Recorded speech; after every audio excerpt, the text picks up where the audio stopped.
Bom, primeiramente, bom dia. O nosso grupo ele é referente ao grupo dos mamíferos, formado por mim, Aline e pela Thalita. Começando a falar um pouco sobre as características principais desse grupo, os mamíferos constituem a última classe evolutiva de cordados hoje existentes. Eles são animais vertebrados que possuem como característica principal a presença das glândulas mamárias, inclusive o que sugere o próprio nome deles. Que nas fêmeas, essas glândulas atuam secretando leite, que é uma importante substância nutritiva para alimentar os filhotes nos primeiros meses de vida. Estima-se que existam aproximadamente 5 mil espécies de mamíferos, incluindo os seres humanos, e na grande maioria são encontrados nos biomas terrestres, mas também tem a existência daquelas espécies aquáticas, como as baleias e os golfinhos, e das espécies voadoras, como os morcegos. Na zoologia, um ramo específico que estuda os mamíferos é chamado de mastozoologia. Características principais. São pluricelulares eucariontes, possuem simetria bilateral, triblásticos e celomados. Como eu já disse, reforçando as glândulas mamárias, o corpo total ou parcialmente coberto por pelos e a presença do diafragma. Em relação à presença dos pelos, geralmente é no corpo todo, ou como nos seres humanos em regiões específicas. Esses pelos vão atuar como isolantes térmicos, auxiliando na manutenção da temperatura corporal, e isso recebe o nome de homeotérmicos, ou também conhecido como endotérmicos. Ou seja, os mamíferos eles possuem uma temperatura corporal constante e não varia em relação ao ambiente. Em relação à presença do diafragma, também é uma característica exclusiva dos mamíferos e é um órgão muscular que atua aumentando a ventilação e a eficiência da respiração. Em relação aos dentes, outra característica são os dentes diferenciados, capazes de dividi-los em carnívoros, herbívoros ou onívoros. Isso porque a arcada dentária dos mamíferos é mais desenvolvida do que os demais animais, os outros filos cordados, e possui 4 tipos diferentes de função específica que garantem uma digestão mais eficiente e adaptada a alimentos mais variados.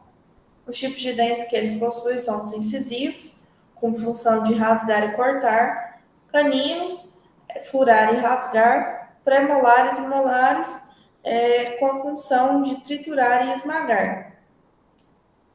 Em relação a tipo de alimentação, divide-se, carnívoros, herbívoros ou onívoros. Mas todos esses só foram possíveis graças a essa arcada mais apurada, mais aprimorada.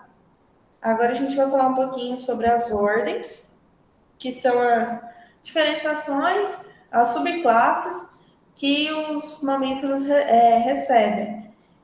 Divide-se em 11 principais ordens. Os monotremados são aqueles mamíferos que botam ovos, e um exemplo é o ornitorrinco. Os marsupiais são os mamíferos em que o embrião termina seu desenvolvimento no interior de uma bolsa chamada marsúpio. Aqui eu coloquei de exemplo o koala, mas também tem os cangurus e os gambás. Os quirópteros são os mamíferos voadores, um dos mais conhecidos são os morcegos. Os cetáceos são mamíferos marinhos, de água salgada, e os sirênios são aquáticos também, porém de água doce. Os roedores são os mamíferos que possuem os incisivos mais desenvolvidos. Os proboscídeos são aqueles mamíferos que possuem o nariz alongado e presos superiores mais desenvolvidos. Exemplo é o elefante. Artiodáctilos, perdão, São os mamíferos com número par de dedos, e perissodáctilos são os mamíferos com número ímpar de dedos. Os edentados são aqueles desdentados ou com dentes bastante reduzidos, e os primatas são aqueles de membros alongados, 5 dedos e presença de polegares opostos. Bom dia, primeiramente. Agora eu vou falar um pouquinho sobre os sistemas existentes no corpo dos mamíferos. Primeiramente, eu vou começar pelo sistema digestório. Então, os mamíferos, eles apresentam uma digestão completa, que é formada pela boca, que é onde o alimento é triturado e mastigado. Depois, ele passa para o esôfago, onde ele vai até o estômago, e do estômago é onde ocorre a digestão química. Depois, ele vai para o intestino. Calma, deixa eu me perdi. Eita. Depois é para o intestino grosso e delgado, que é onde finaliza a digestão e onde ocorre a absorção de água e nutrientes. E depois finaliza no ânus, onde o alimento ele é liberado para o meio externo. Agora eu vou falar um pouquinho sobre a excreção, que ela ocorre a partir dos rins, e que é onde todo líquido é filtrado, e as excretas elas ficam armazenadas na bexiga. Isso. E depois elas são transportadas para o uretra até o meio externo. Todos os mamíferos eles excretam ureia, que é uma substância nitrogenada. Agora é o sistema nervoso e circulatório. O sistema dos mamíferos ele é fechado e o sangue ele é transportado dentro de vasos. O coração dos mamíferos ele é tetracavitário, ele possui 4 partes, 2 átrios e 2 ventrículos. Isso. A circulação ela ocorre em 2 circuitos que trabalham em conjunto, que são o circuito pulmonar e circuito sistemático. Já o sistema nervoso dos mamíferos, ele é dividido em sistema nervoso central e periférico. No sistema nervoso central se encontra o encéfalo, que é o cérebro, cerebelo e o tronco encefálico, e a medula espinhal, que é protegida pela coluna vertebral. Eles têm como atuação o controle sensorial do corpo do mamífero. Já o sistema nervoso periférico é formado pelos nervos e glândulos que se estendem por todo o corpo do mamífero. A função é permitir a comunicação entre o sistema periférico e todo o corpo do animal. O sistema respiratório. Os mamíferos, eles possuem respiração pulmonar. Então, o ar, mesmo os animais aquáticos também têm a respiração pulmonar. O ar entra pela faringe, passa pela laringe, traqueias, brônquios até chegar no pulmão, que é onde passa pelos alvéolos pulmonares e é realizada uma troca gasosa que ocorre por meio do processo hematose.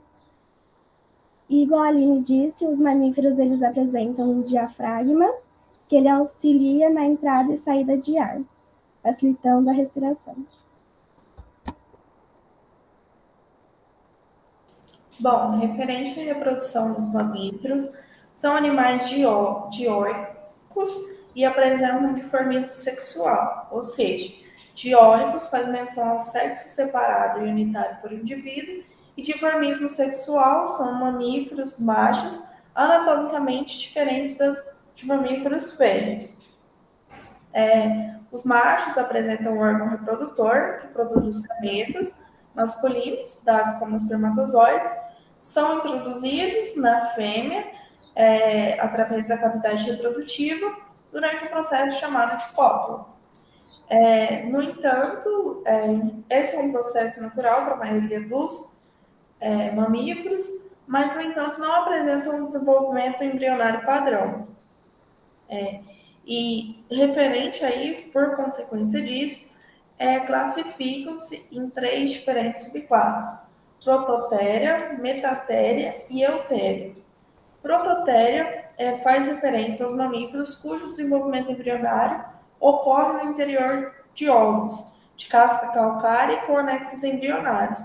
Ficam incubados dentro do corpo da fêmea no início do desenvolvimento e são, portanto, aquele primeiro grupo mencionado nas ordens, os mamíferos que botam ovos. Metatéria são os mamíferos cujo desenvolvimento embrionário ocorre no interior do corpo da fêmea, mas finaliza em uma bolsa denominada marsúpio, localizada na região abdominal dos organismos. E Eutéria é a maior subclasse de mamíferos existentes, engloba aproximadamente 95% das espécies e são também conhecidos como placentários. São aqueles organismos que apresentam placenta durante o desenvolvimento embrionário. A placenta vai substituir a função de todos os demais anexos embrionários e vai nutrindo e armazenando as excretas e realizando as trocas gasosas que permitem a sobrevivência do embrião no útero materno.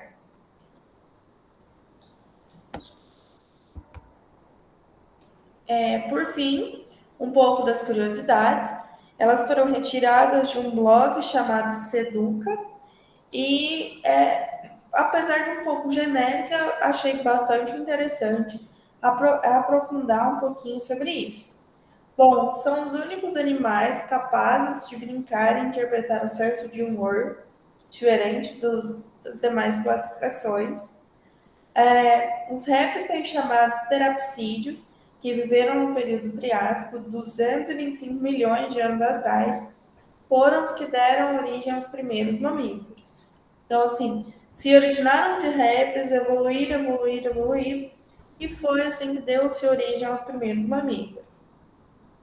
Uma curiosidade sobre os menores mamíferos do mundo são o morcego de Kit e o roedor, que eu não vou conseguir ler o nome dele aqui agora, porque a gente teve um probleminha nos slides, mas ambos pesam cerca de 1,5 gramas. Esse foi o nosso trabalho, aí está a nossa referência, praticamente a gente mais aprofundou nesse site, também deu uma olhada no blog. A gente espera que tenhamos feito um trabalho breve, objetivo, mais conteudista, e pedimos desculpa, pedimos perdão pelo problema que tivemos em alguns slides que não ficaram muito nítidos. Mas é isso. Muito obrigada. Espero que tenham gostado da nossa apresentação.